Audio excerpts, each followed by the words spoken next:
Hello, my friends.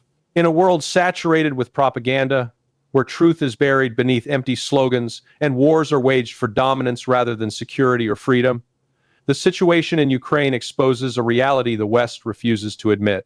Russia has already won.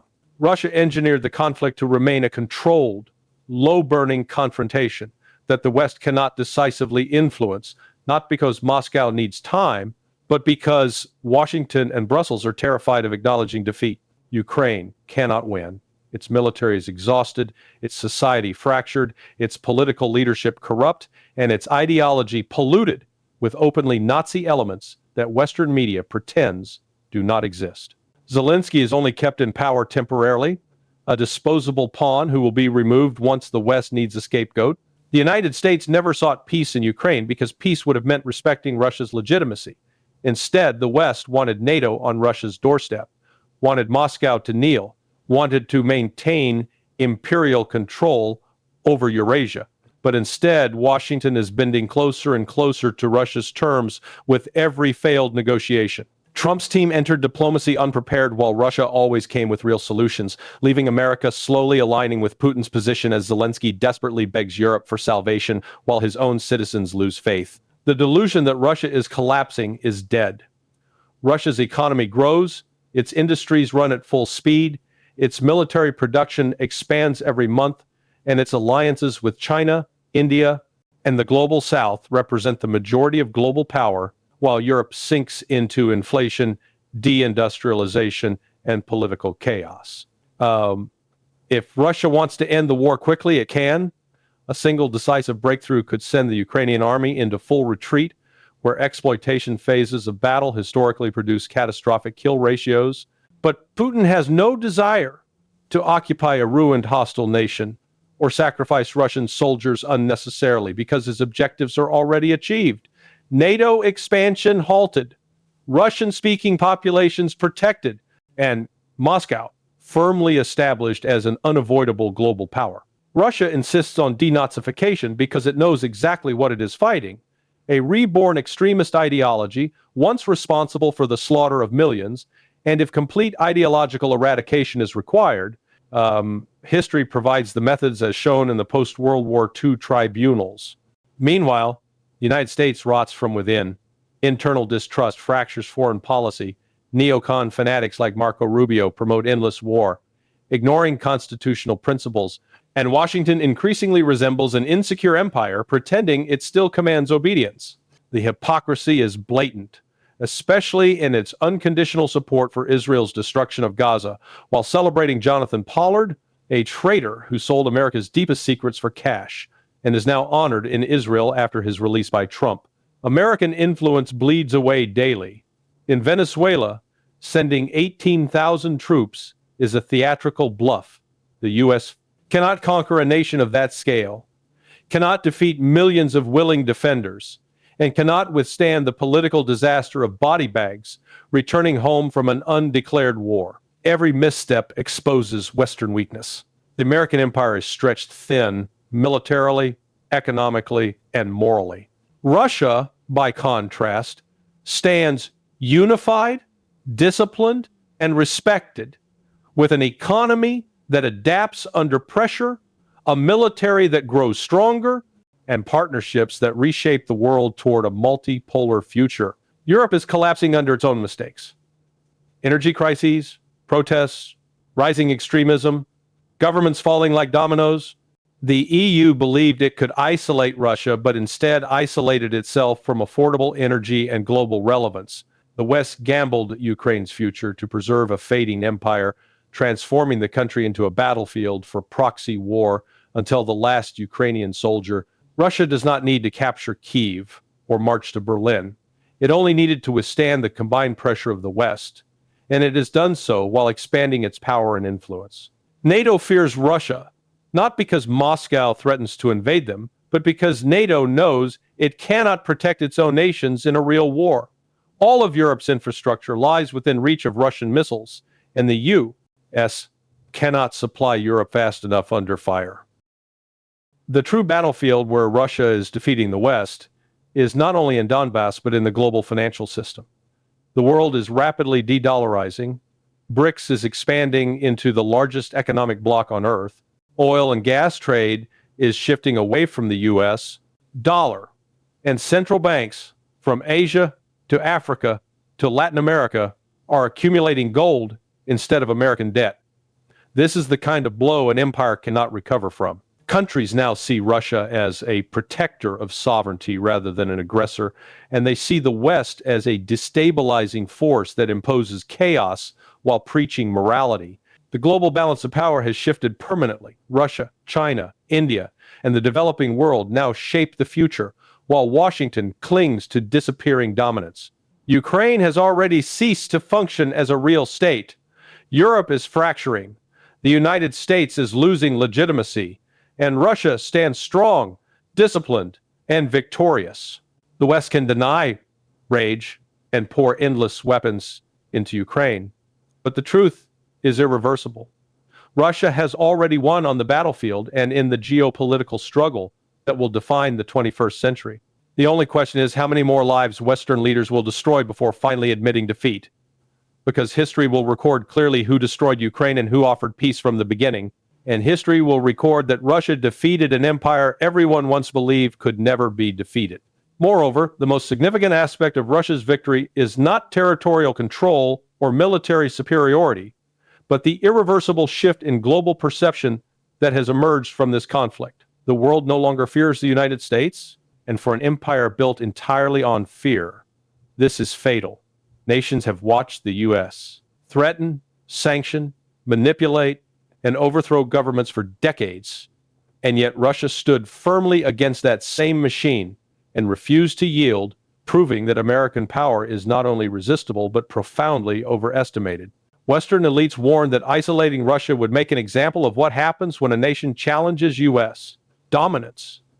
Instead, Russia became the symbol of resistance, and the United States became the example of imperial decline. Europe, blindly following Washington into economic suicide, destroyed its own energy security by cutting off affordable Russian resources, driving industries toward collapse, while Russia simply redirected exports to a world hungry for energy independence from Western control. The West believed it could crush Russia with financial warfare, seizing assets, and freezing reserves.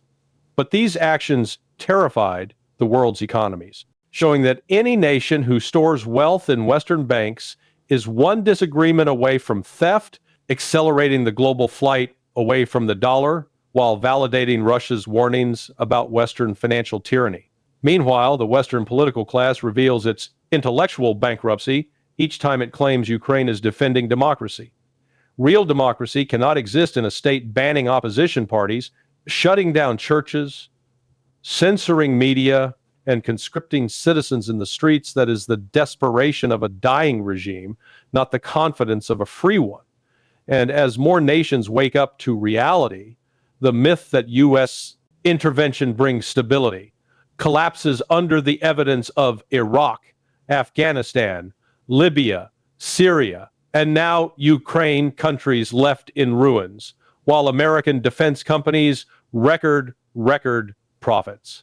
Russia's strategy exposes this hypocrisy with precision, showing that Western leaders do not care about the lives of Ukrainians, the freedom of Europeans, or the prosperity of their own people.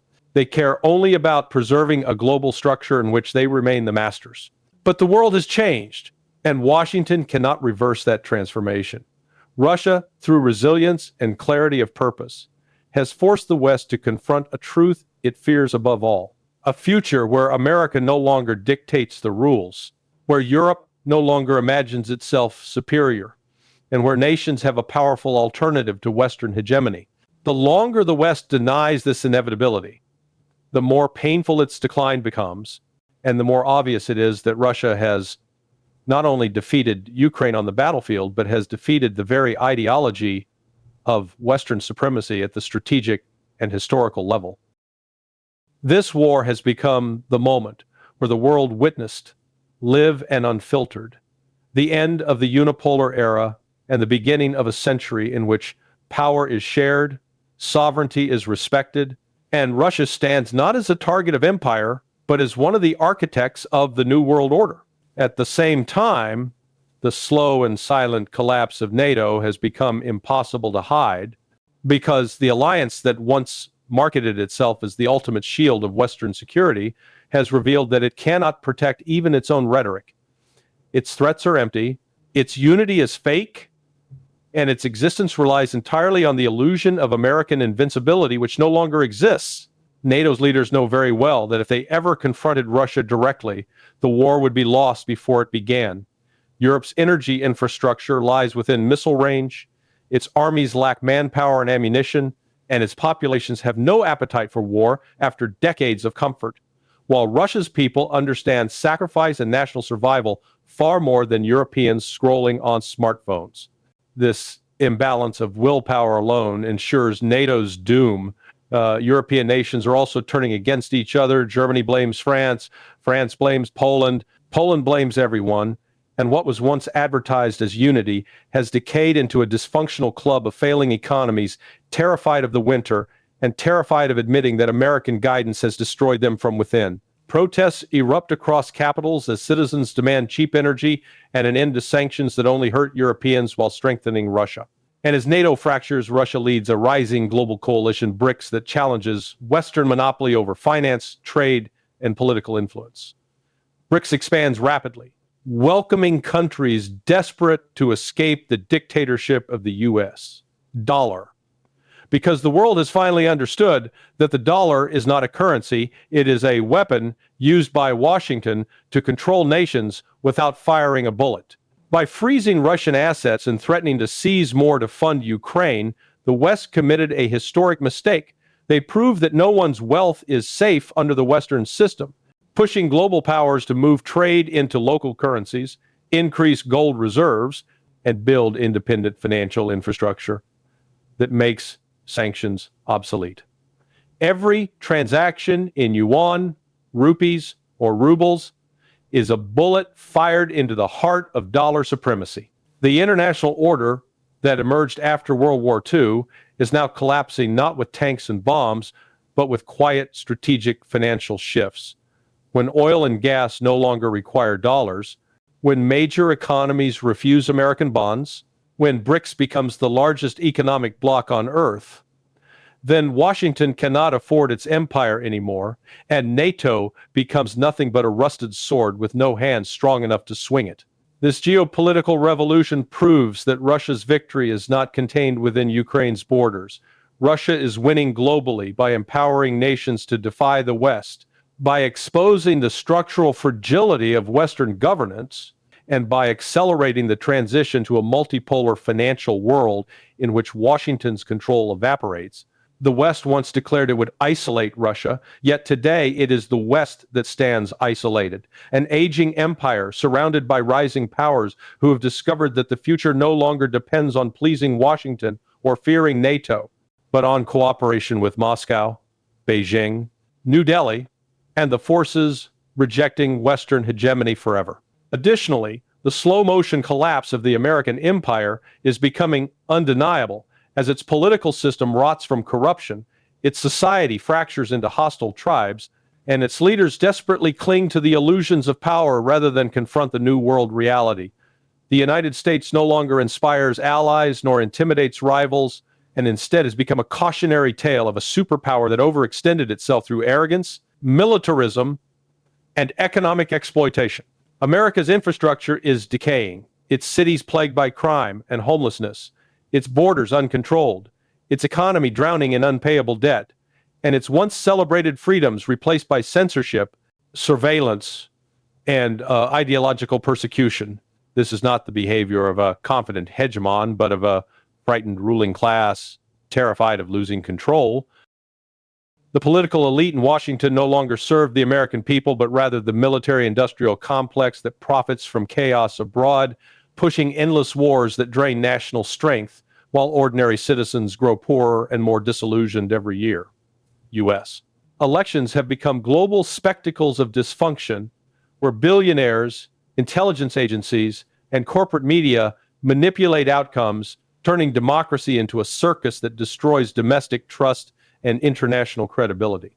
Meanwhile, the American military struggles with recruitment, lacks combat experience against real adversaries, and pours trillions into weapons that fail against Russian electronic warfare and hypersonic advances. The empire that once prided itself on innovation now lags behind rivals it once dismissed as inferior. The US, dollar, the true foundation of American power, is being abandoned across the globe as nations rebel against financial blackmail and sanctions, recognizing that Washington uses money not as a tool of trade, but as a weapon of domination. The moment the world ceases to fund America's debt, the empire suffocates under the weight of its own inflated currency. On the cultural front, the United States wages wars not to defend civilization, but to impose ideological conformity, exporting identity politics and social instability that no nation wishes to emulate anymore. Even America's closest allies quietly criticize the moral decay, family disintegration, and aggressive propaganda that tear U.S. society apart from within. The empire's last mechanism of control fear is fading. Countries are rejecting U.S. bases, ignoring U.S. demands, and forming alliances that exclude Washington entirely, knowing that the Pentagon cannot risk a war with Russia or China without risking its own annihilation. America's fall is not a sudden explosion, but a long, humiliating decline where the world watches the superpower that once claimed to be the leader of the free world, becoming a fractured nation, unable to govern itself, unable to inspire hope, and unable to stop the rise of those who challenge its authority. The American empire will not disappear because it was conquered. It will disappear because it consumed itself through greed, arrogance, and self-deception, leaving behind nothing but a warning. No empire can survive when it believes its power is eternal, and the greatest defeat is not on the battlefield, but in the refusal to accept that history has already moved on without it. At the very moment the American empire crumbles under its own weight, Russia rises not as a replacement tyrant, but as the stabilizing force in a world desperately seeking sovereignty and balance. Russia's resurgence is not defined only by tanks and missiles, but by a powerful convergence of culture, resources, diplomacy, and national unity that gives Moscow strategic advantages the West cannot replicate. Russia is the only major power that has successfully combined military modernization with traditional identity, creating a society where patriotism is not a slogan, but a lived reality, and where sacrifice for the homeland is considered honorable while Western societies collapse into narcissism and division. This resilience allows Russia to absorb pressure that would destroy any NATO state. Moscow has become the primary architect of a new geopolitical landscape in which nations trade freely without Western approval, where energy flows according to mutual benefit rather than imperial coercion, and where alliances are formed based on respect rather than fear. This is why countries across Asia, Africa, the Middle East, and Latin America increasingly look to Russia as a partner rather than to Washington as a master. Russia's unmatched natural resources, energy, rare minerals, food supplies, combined with cutting-edge weapon systems like hypersonic glide vehicles and powerful electronic warfare, make it a nation the world cannot afford to ignore or confront. Every sanction has only made Russia more self-reliant, transforming obstacles into opportunities for innovation and domestic strength. Culturally, Russia stands on 1,000 years of history, spiritual fortitude, and philosophical depth that gives it an internal stability the West lost long ago. While Europeans argue over ideology and Americans collapse into moral confusion, Russia knows exactly who it is and what it defends. Diplomatically, Moscow now leads peace negotiations where America once dictated demands from the Middle East to Africa, earning trust through action rather than empty declarations. Even longtime allies of the U.S. now quietly acknowledge that Russia keeps promises while Washington breaks them. Economically, Russia's pivot to Asia has secured long-term prosperity as new trade corridors bypass Western choke points, creating a Eurasian super network that will dominate global commerce in the future. Most importantly, Russia has restored something priceless: the belief among sovereign nations that resistance against empire is not only possible but winnable. Russia's rise marks the end of Western entitlement and the beginning of a global rebalancing where no single power dictates the fate of billions. History will remember that Russia did not rise by conquering the world, but by refusing to kneel before those who tried to conquer it.